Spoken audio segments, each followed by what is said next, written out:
Assalamualaikum warahmatullahi wabarakatuh. Perkenalkan, nama saya Isra Mirawati. Biasa dipanggil Isra. Saya di sini ingin sharing kepada teman-teman, khususnya pejuang MAH dan GERD. Saya sedikit ingin menceritakan pengalaman saya, keluhan saya selama ini terkait dengan penyakit yang saya alami. Sekitar ya sudah beberapa tahun ke belakang, ya kurang lebih 4 tahunan. Itu saya udah ngerasa tidak nyaman di perut saya, kemudian di bagian lidah. Kalau di bagian lidah itu kayak sedikit seperti asam gitu. Itu keluhan saya di awal. Jadi saya mau share nih sama teman-teman gimana saya dulunya ikhtiar, alhamdulillah untuk bisa sembuh sakit MAH atau GERD saya. Perlu diketahui bahwa kalau MAH itu luka pada lambung, sedangkan kan kalau GERD itu asam lambung. Jadi kita bedakan dulu nih. Nah, saya lebih menyebut penyakit saya itu GERD atau asam lambung. Keluhan yang saya alami ketika saya GERD itu yang pertama saya ngerasa sering sekali bersendawa. Terlebih lagi ketika saya sudah cemas. Saya pernah baca bahwa dan saya pernah juga nonton videonya, ketika kita mengalami penyakit GERD ini, pemicu awalnya itu karena kecemasan, stres. Terutama ketika ada masalah, kemudian ada ada hal-hal yang memang sulit saya selesaikan, nah itu biasanya memicu saya berpikir sehingga timbullah cemas itu. Teman di rumah atau biasanya pernah merasakan hal seperti itu.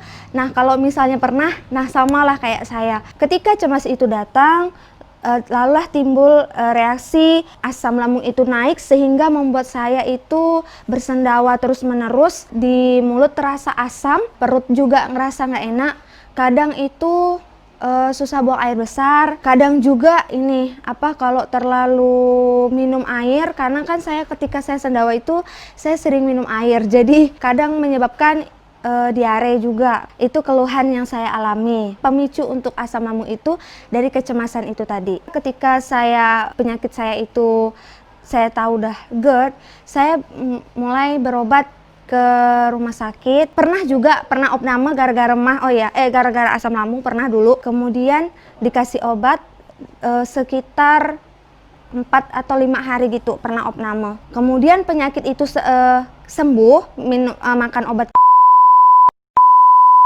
Tapi yang terjadi kambuh lagi, dan sekitar 3 tahun atau 4 tahun kemudian gitu.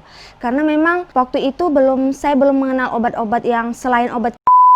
Jadi saya tuh minum obat pada saat itu kambuh, atau obat generik lah ya bahasa kita ya. Kemudian saya pas kambuh lagi, kan itu di opname itu 4 tahun yang lalu. Ketika kambuh lagi itu saya berobat lagi dan alhamdulillah memang sembuh. Tapi cuma sementara. Ketika obat habis itu seakan-akan lambung itu kayak minta lagi obat yang baru, maksudnya minta lagi obat supaya tidak kambuh. Sebenarnya obat itu bilang tidak boleh pakai obat itu terus karena memang efeknya tidak bagus untuk tubuh kita katanya. Tapi karena saya pengennya itu sembuh tadi, jadi saya konsumsi lagi. Nah, tibalah akhirnya karena tidak boleh banyak konsumsi. Waktu itu pernah sedikit cerita sama teman tentang penyakit saya.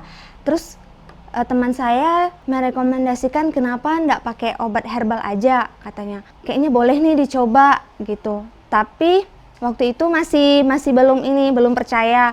Tapi saya coba dan saya juga sempat konsultasi dengan pakar herbalnya. Kemudian saya coba makan obatnya, alhamdulillah yang saya pakai itu diresepkan. Yang pertama madu asli premium. Kemudian ini untuk obat asam lambung dan ataupun GERD, Magavit namanya. Kemudian sari kurma ini saya kemarin itu pakai 2 yang sari kurma dalam bentuk date sirup ini. Nah, jadi bisa dipilih yang mana yang lebih suka rasanya. Kalau saya itu dulu saya lebih suka yang rasa yang date sirup, tidak pakai yang madu asli, juga bisa pakai yang madu SJ. Nah, kemudian saya kalau misalnya perut terasa kembung, kan biasanya kepala karena mah itu juga bisa langsung ke kepala, jadi kayak pusing. Saya juga oleskan minyak herba sinergi di kepala saya dan di perut saya.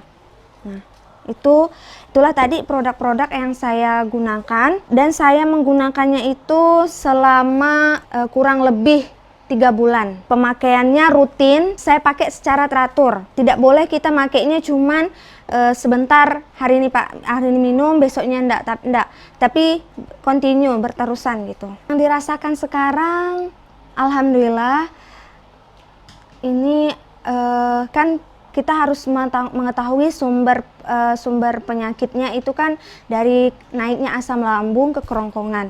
Nah, alhamdulillah saya pakai produk-produk yang tadi saya lihatkan itu berkurang, dan saya berusaha untuk melepas obat kimia juga. Pada saat saya memakai obat herbal tadi, saya berusaha untuk melepas obat kimia juga. Jadi memang bertahap. Pas sebulan pertama itu sudah perlahan mulai reda, kemudian 2 bulan sampailah ke 3 bulan alhamdulillah tidak kambuh lagi, dengan catatan pakai obat herbal ini diimbangi juga dengan kondisi psikologis kita. Nah, kondisi psikologis kita yang jangan sampai ketika pakai obat kita masih cemas. Tetap harus yakin bahwa kita bisa sembuh. Itu kunci GERD. Karena ketika kita tidak yakin, walaupun pakai obat apapun, ketika kita tidak yakin kita bisa sembuh, yang terjadi adalah proses penyembuhan kita semakin lama, bahkan bisa semakin buruk. Nah, itu kuncinya. Jadi harus yakin, ikhtiarkan pakai obat herbal ini, ikhtiarkan, kemudian bertawakal dengan Allah. Karena Allah lah yang maha menyembuhkan. Nah, obat ini hanyalah sebagai wasilah kita supaya sebagai bentuk syukur kita supaya badan kita lebih sehat itu. Jadi inilah sharing pengalaman, kisah nyata lah ya, kisah nyata saya berjuang untuk bisa sembuh dari GERD saya. Tapi yang perlu diingat lagi bahwa penyakit MAH ini ada pantangan-pantangannya. Yang biasa sih, yang sering disampaikan oleh dokter bahwa pantangannya jauhi asam, makanan yang bersifat asam, buah yang bersifat asam, kemudian pedas, goreng-gorengan, hindari ya. Terutama seperti ya, usahakan makanannya itu sebaiknya dipanggang saja atau dibakar. Saya juga mengalaminya seperti itu, saya panggang atau saya bakar. Kemudian minuman, nah minuman itu biasanya yang paling kita suka itu adalah es. Nah ya, jadi hindari semua pantangan itu juga termasuk mendukung untuk bisa sembuh. Jangan lupa selalu berdoa, minta kesembuhan sama Allah. Semoga teman-teman yang punya penyakit seperti saya, MAH ataupun GERD, semoga teman-teman bisa segera sembuh, Allah angkat sakitnya, dan tetap semangat untuk sembuh. Kembali semangat untuk sembuh, karena penyakit ini butuh yang namanya semangat. Yakinlah kita bisa sembuh, dan satu lagi, jangan pernah tunda untuk berobat. Jangan pernah tunda. Dan jangan anggap suatu penyakit itu enteng atau sepele. Segeralah dan jangan ditunda. Dan yakinlah bahwa kita pasti bisa sembuh. Nah, amin. Semoga ya. Cukup sekian itu dari saya. Semoga bermanfaat. Benar-benar ini sharing pengalaman nyata kehidupan saya untuk bisa sembuh dari GERD. Mohon maaf jika ada salah-salah kata. Saya akhiri. Assalamualaikum warahmatullahi wabarakatuh.